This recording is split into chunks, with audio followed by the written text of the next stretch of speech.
Bonjour Madame Oublier. Pourriez-vous vous présenter, s'il vous plaît?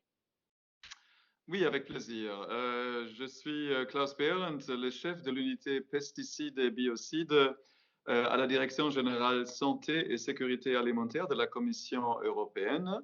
Et mon unité est notamment en charge de la mise en œuvre de la législation européenne sur les produits phytosanitaires et les biocides.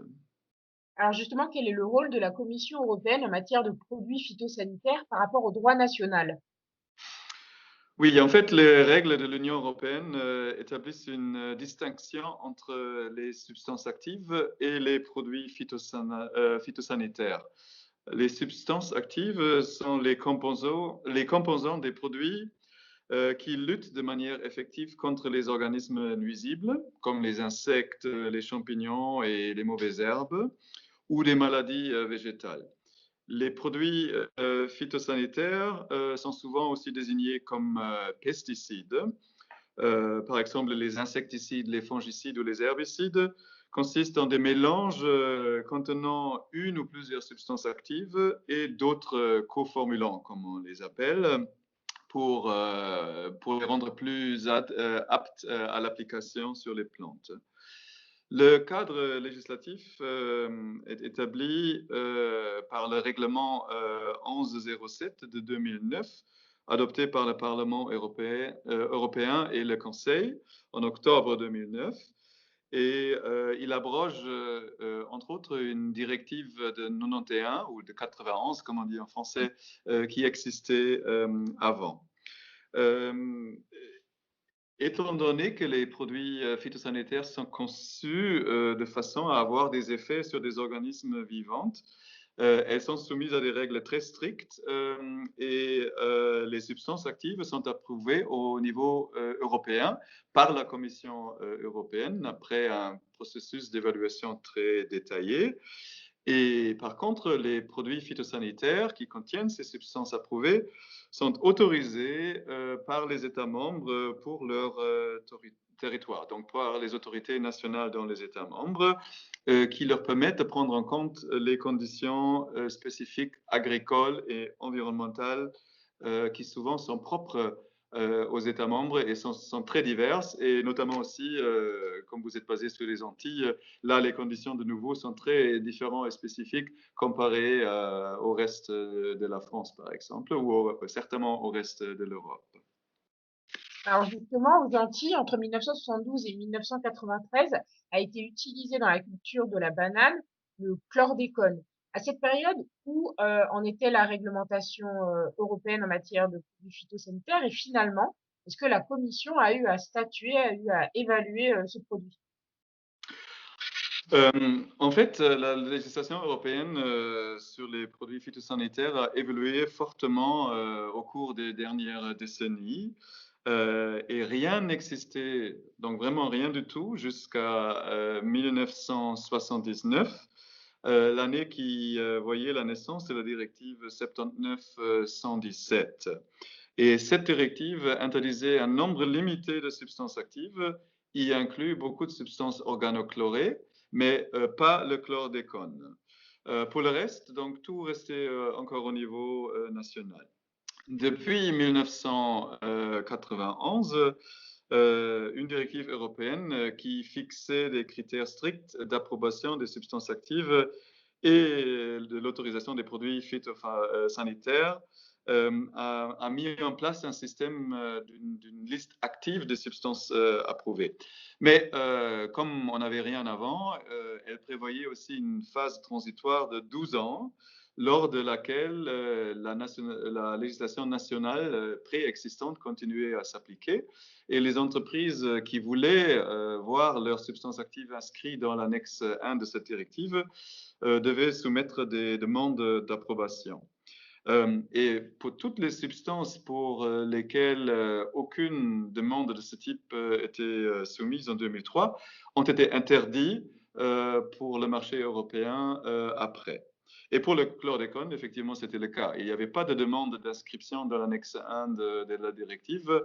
Et donc, cette substance n'a jamais été évaluée au niveau européen.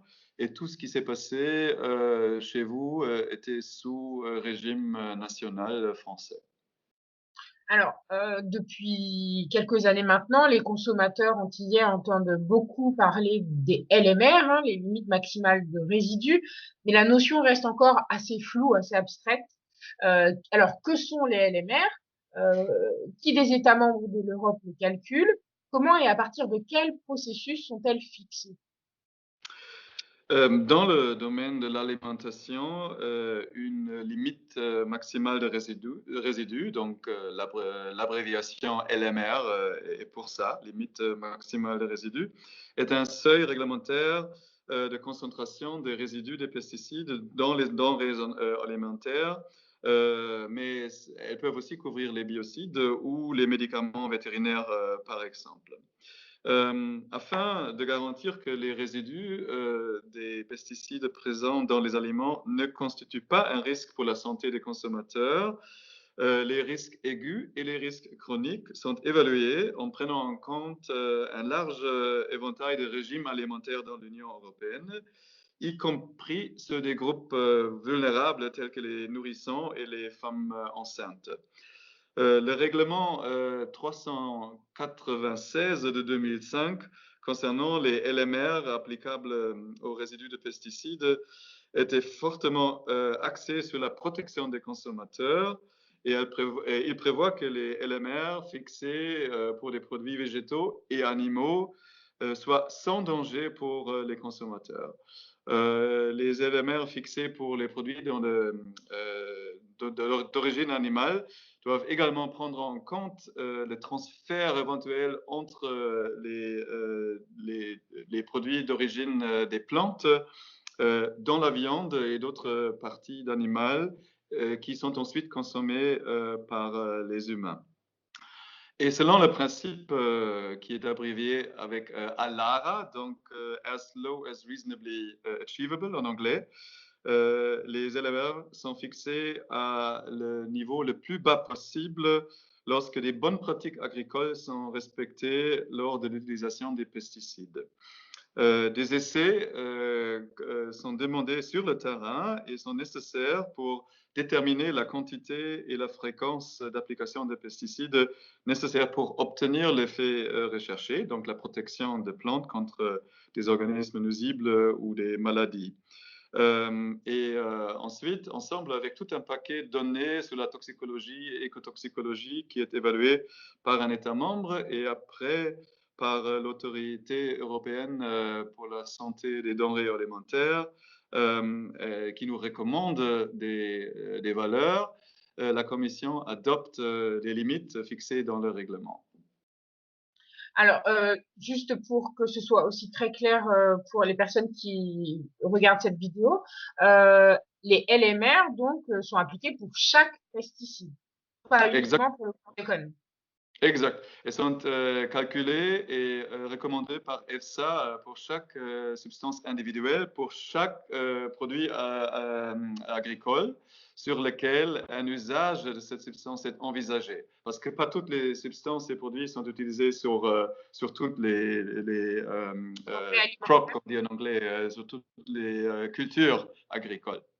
Mhm. Et juste pour compléter aussi, maintenant que vous le mentionnez, le règlement prévoit aussi que EFSA et les États membres et donc la Commission prennent en compte les expositions au mélange de plusieurs pesticides, parce que souvent plusieurs substances sont utilisées sur les cultures. Et là, EFSA a fait des progrès récemment et bientôt publiera des rapports sur des groupes de pesticides avec des effets sur les mêmes organes dans le corps humain et prenant en compte donc l'exposition accumulée de plusieurs substances. Mais c'est assez nouveau, assez récent une fois que la méthodologie est vraiment développée, on va aussi regarder les expositions au mélange et à plusieurs substances. On appelle l'effet cocktail. Exactement. C'est souvent appelé les effets cocktails ou plus scientifiques, les effets cumulatifs. Alors, dernière question. Le 26 mai dernier, les LMR pour le chlordécone, qui étaient de 0,2 microgrammes par kilo de viande en 2008, sont passés à 0,02 microgrammes. Quelle chaîne de décision au niveau national et supranational a rendu possible une telle baisse? Et est-ce que c'est le résultat d'un travail franco-français ou européen ou en bilatéral? En fait, pour être très bref, c'est le résultat d'un travail franco-français. Euh, Parce que pour les substances qui n'ont jamais été approuvées et évaluées au niveau européen, comme le chlordécone, ce que la Commission a fait en 2008, comme prévu dans le règlement sur les LMR, elle a simplement rassemblé toutes les valeurs limites établies au niveau national. Et donc, celle pour le chlordécone venait de la France en 2008. Donc, c'était les valeurs qui étaient signalées et notifiées par la France à l'époque.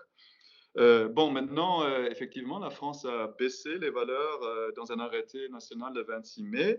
Et les autorités françaises vont bientôt informer la Commission d'une manière officielle et vont demander que nous, on modifie aussi les valeurs dans le règlement 396-2005. Et on va en débattre bientôt avec les autres États membres. Donc, tant que ça n'est pas validé par la Commission européenne, la mise en application de ce décret interministériel est en suspens ou elle a quand même cours aujourd'hui? Non, le règlement général sur la sécurité alimentaire prévoit que là où un État membre pense qu'il est nécessaire de baisser des valeurs limites, soit pour pesticides, soit pour autres substances, et le voit d'une manière d'urgence, l'État membre peut le faire, mais il doit ensuite informer la Commission qui va décider si elle suit, si elle prend une mesure au niveau européen ou si on peut laisser tout cela au niveau des États membres. Mais pour les LMR, comme je vous ai dit tout à l'heure, comme elles sont arrêtées au niveau européen, on prendra action aussi au niveau européen. Et la France, d'ailleurs, l'a fait déjà pendant plusieurs années pour une autre substance qui n'a rien à voir, le diméthoate sur les cerises, où la France pensait que les valeurs dans la législation européenne étaient trop élevées. Et après toutes les vérifications qu'on a fait entre-temps, nous avons décidé maintenant aussi de baisser les valeurs européennes dans le règlement au niveau souhaité par la France. Donc le chlordécone, on va suivre cette même approche. La seule différence étant que le chlordécone, comme je vous ai décrit, n'a jamais été évalué au niveau européen. Et donc les valeurs qui existent pour le moment dans le règlement européen sont basées sur les valeurs notifiées par la France avant 2008. Laos Bérante, je vous remercie. Avec plaisir.